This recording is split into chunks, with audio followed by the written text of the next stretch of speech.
नमस्कार हरि प्रेमियों, आपका हमारे YouTube चैनल में स्वागत है। हरि प्रेमियों, हमारी ओर से सभी दर्शकों को जय श्री कृष्णा। आप सब कैसे हैं? आइए आज का प्रसंग शुरू करते हैं। आज का प्रसंग है श्रीमद् भगवद गीता का संपूर्ण सार। हरि प्रेमियों, उससे पहले अगर आप हमारे चैनल पर नए हैं तो प्लीज़ चैनल को सब्सक्राइब ज़रूर कीजिए और बेल आइकन को ज़रूर दबाइए ताकि आप तक हमारे सारे नोटिफिकेशन पहुंचते रहे, क्योंकि आपका एक सब्सक्राइब भी हमारे लिए बेहद मायने रखता है। हरि प्रेमियों, आइए श्रीमद् भगवद गीता का संपूर्ण सार शुरू करते हैं। उससे पहले बोलिए जय श्री कृष्णा। हरि प्रेमियों, भगवद गीता हमारे हिंदू धर्म में हमारा एक धर्म ग्रंथ है, जिसे सभी ग्रंथों में सबसे महत्वपूर्ण ग्रंथ माना जाता है। इसमें कुरुक्षेत्र के युद्ध के मैदान में अर्जुन को भगवान श्री कृष्ण द्वारा जो शिक्षाएं शामिल की गई है उसे श्रीमद् भगवद गीता कहा जाता है। अगर आप संपूर्ण श्रीमद् भगवद गीता सुनना चाहते हैं तो आप हमारी पिछली वीडियो को सुन सकते हैं। ये श्रीमद् भगवद गीता का सिर्फ सार है, निचोड़ है। इसमें भगवान श्री कृष्ण जी का हमें जो शिक्षा देने का आशय है, सिर्फ वो आशय है, सार है। आइए शुरू करते हैं। भगवान श्री कृष्ण हमें क्या उपदेश देते हैं। भगवान श्री कृष्ण कहते हैं, हे अर्जुन, मैं ही गर्मी प्रदान करता हूँ और बारिश को लाता हूँ और मैं ही बारिश को रोकता हूँ। मैं अमर हूँ और साक्षात मृत्यु भी जीव की मैं ही हूँ। आत्मा तथा पदार्थ दोनों मुझसे ही हैं। हे अर्जुन, जिसने इस धरती पर जन्म लिया है उसकी मृत्यु निश्चित है और मृत्यु के बाद फिर से जन्म यानी पुनर्जन्म भी निश्चित है। हे अर्जुन, जो लोग भक्ति में श्रद्धा नहीं रखते वे मुझे कभी नहीं पा सकते। अतः वे इस दुनिया में जन्म और मृत्यु के रास्ते पर वापस आते हैं और जाते रहते हैं। हे अर्जुन, प्रत्येक बुद्धिमान आदमी को क्रोध और लोभ को त्याग देना चाहिए, क्योंकि इससे आत्मा का पतन होता है। क्रोध में भ्रम पैदा होता है, भ्रम से बुद्धि व्याग्र होती है और जब बुद्धि व्याग्र होती है तब तर्क नष्ट हो जाता है और जब तर्क नष्ट हो जाता है तब व्यक्ति का पतन हो जाता है। हे अर्जुन, जो सब प्राणियों के दुख सुख को अपने दुख सुख के समान समझता है और सबको समभाव से यानी एक ही नज़र से देखता है, बराबर समझता है, वही श्रेष्ठ योगी है। जो व्यक्ति निरंतर और विचलित भाव से भगवान के मेरे रूप में मेरा स्मरण करता है वह मुझको अवश्य ही पा लेता है। हे अर्जुन, जो लोग हृदय को नियंत्रित नहीं करते हैं उनके लिए वह शत्रु के समान काम करता है। भगवान श्री कृष्ण फिर अर्जुन से कहते हैं, अनेक जन्म के बाद जिसे सचमुच ज्ञान होता है वह मुझको समस्त कारणों का कारण जानकर मेरी ही शरण में आता है। ऐसा महात्मा अत्यंत दुर्लभ होता है। हे अर्जुन, श्री भगवान होने के नाते मैं जो कुछ भूतकाल में घटित हो चुका है, जो वर्तमान में घटित हो रहा है और जो आगे होने वाला है वह सब कुछ जानता हूँ। मैं सब जीवों को भी जानता हूँ, किंतु मुझे कोई भी नहीं जानता। हे अर्जुन, मैं जल का स्वाद हूँ, सूर्य तथा चंद्रमा का प्रकाश मैं ही हूँ, वैदिक मंत्रों में ओंकार मैं ही हूँ, आकाश में ध्वनि मैं ही हूँ तथा मनुष्य में सामर्थ्य मैं ही हूँ। हे अर्जुन, डर धारण करने से भविष्य के दुख का निवारण कभी नहीं होता। डर केवल आने वाले दुख की कल्पना मात्र ही है। निर्बलता अवश्य ईश्वर देता है, किंतु मर्यादा मनुष्य का मन ही स्वयं निर्मित करता है। हे अर्जुन, जिस भाव से सारे लोग मेरी शरण में आते हैं, मेरी शरण को ग्रहण करते हैं, उसी के अनुरूप ही मैं उन सब को फल देता हूँ। हे पार्थ, धन और स्त्री सब के सब एक नाश रूप हैं। मेरी भक्ति का कभी नाश नहीं होता। मेरी भक्ति अटल है। हे पार्थ, जो मेरे आविर्भाव के सत्य को समझ लेता है, वह इस शरीर को छोड़ने पर भी इस भौतिक संसार में पुनर्जन्म नहीं लेता। वह बार बार फिर ना जन्मता है और ना ही मरता है, अपितु मेरे परम धाम को प्राप्त होता है।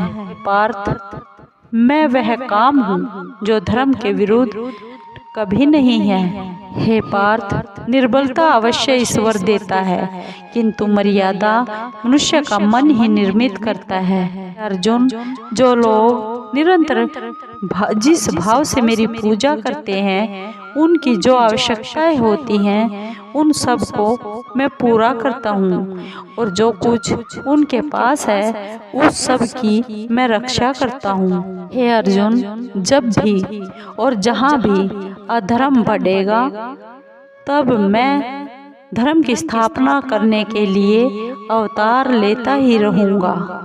हे अर्जुन, भक्तों का उद्धार करने के लिए और दुष्टों का विनाश करने के लिए तथा धर्म की फिर से स्थापना करने के लिए मैं हर युग में प्रकट होता हूँ। हे अर्जुन, मैं ही लक्ष्य, पालनकर्ता, स्वामी, साक्षी, धाम, शरणस्थली तथा अत्यंत प्रिय सखा हूँ। मैं सृष्टि तथा ब्रह्मांड सबका आधार हूँ, सबका आश्रय हूँ तथा अविनाशी बीज भी मैं ही हूँ। हे अर्जुन, जिसने मन को जीत लिया है, उसके लिए मन सबसे अच्छा सखा है, सबसे अच्छा मित्र है। लेकिन जो ऐसा नहीं कर पाया, उसके लिए यह मन ही सबसे बड़ा दुश्मन बना रहेगा। अगर कोई प्रेम और भक्ति के साथ मुझे फूल, फल, पत्र और जल प्रदान करता है, तो मैं उसे भी प्रेम पूर्वक स्वीकार करता हूँ। पार्थ, जो हुआ वह अच्छा हुआ, जो हो रहा है वह भी अच्छा हो रहा है, और जो होगा आगे वो भी अच्छा ही होगा। हे पार्थ, मेरा तेरा, बड़ा छोटा, पराया अपना मन से मिटा दो, और फिर सब तुम्हारा है और तुम ही सबके हो। मनुष्य जो भी चाहे वही बन सकता है, अगर वह विश्वास के साथ, यानी अपने मन में विश्वास हो और इच्छित वस्तु पर लगातार चिंतन करे तो। हे अर्जुन, जो मनुष्य अपने कर्म फल के प्रति निश्चिंत है और जो अपने कर्तव्य का पालन भी करता है, वही असली योगी है। हे पार्थ, जो बुद्धि धर्म तथा अधर्म, करणीय तथा अकरणीय कर्म में भेद नहीं कर पाता, वह राजा के योग्य है।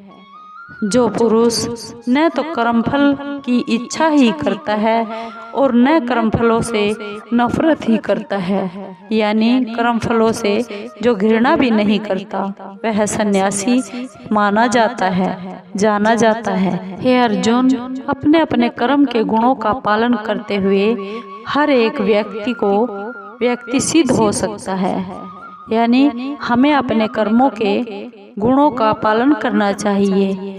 गुरु दीक्षा बिना कोई भी प्राणी कितना भी कुछ करे, सब कर्म निष्फल होते हैं। इसलिए गुरु दीक्षा हर प्राणी के लिए बहुत आवश्यक है। हे पार्थ, जो मनुष्य कर्म में अकर्म और अकर्म में कर्म देखता है, वह सभी मनुष्यों में बुद्धिमान है और सब प्रकार के कर्मों में प्रवृत्त रहकर भी दिव्य स्थिति में बना रहता है।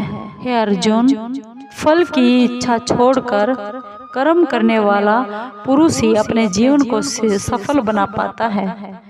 कर्म करो और फल की इच्छा मत करो, फल की चिंता भी मत करो। हे अर्जुन, तुम्हारे तथा मेरे बहुत से जन्म हो चुके हैं और मुझे तो वो सब जन्म याद हैं, लेकिन तुम्हें याद नहीं है। जो कर्म को फल के लिए करता है, वास्तव में ना तो उसे फल ही मिलता है और ना ही वो कर्म ही है। हे अर्जुन, जिस प्रकार मनुष्य अपने पुराने कपड़ों को त्याग कर नए वस्त्र धारण करता है, उसी प्रकार ये आत्मा भी पुराने तथा व्यर्थ के शरीर को छोड़कर नया भौतिक शरीर धारण कर लेता है।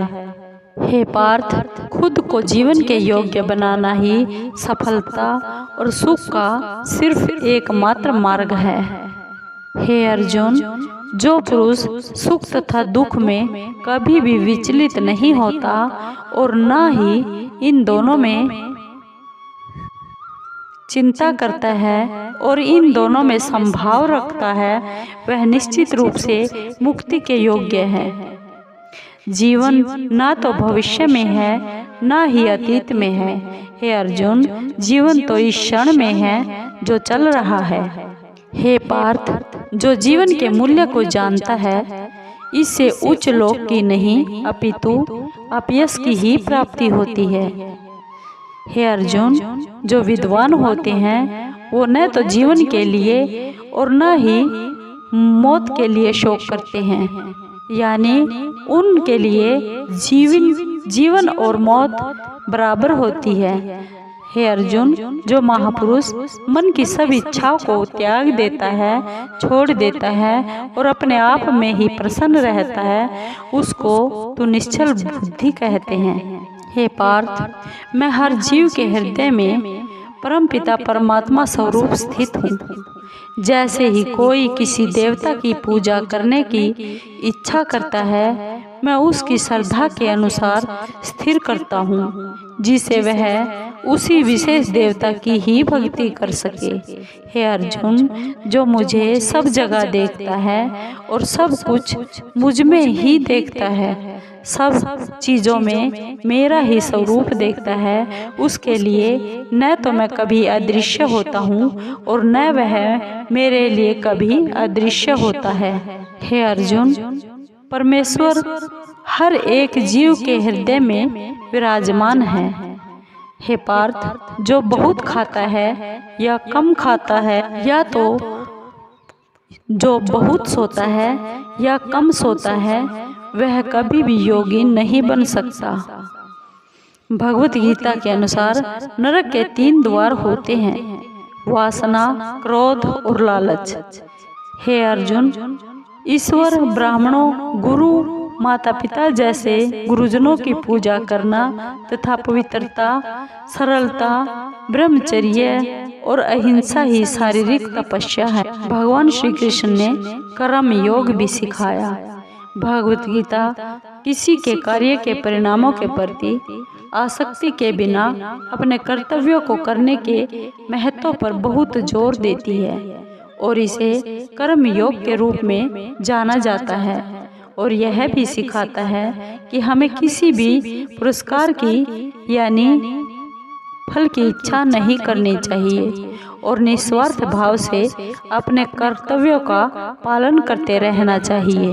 भगवत गीता का अंतिम लक्ष्य मोक्ष है।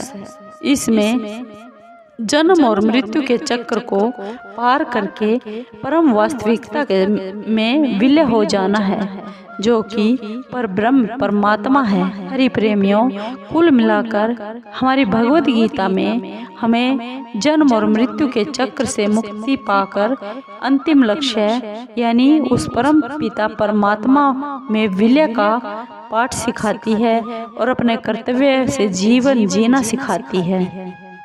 हरि प्रेमियों, भगवत गीता कहती है कि यदि आप सफल जीवन जीना चाहते हैं, सफलता की तलाश में फिर रहे हैं, तो आपको कभी भी फल के लिए चिंता और भय से भरे हुए मन से कभी प्रयास करने की जरूरत नहीं है।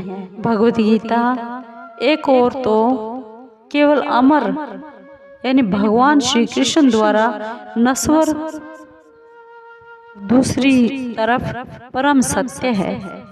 नश्वर जीव को परम सत्य में मिल जाना सत्य का एक दिव्य गीत है। हरि प्रेमियों, आपको ये गीता सार, संपूर्ण गीता सार यानी गीता ग्रंथ का ये निचोड़ कैसा लगा? अगर आपको अच्छा लगा हो तो प्लीज़ चैनल को सब्सक्राइब कीजिए, लाइक कीजिए, कमेंट ज़रूर कीजिए, शेयर कीजिए। धन्यवाद।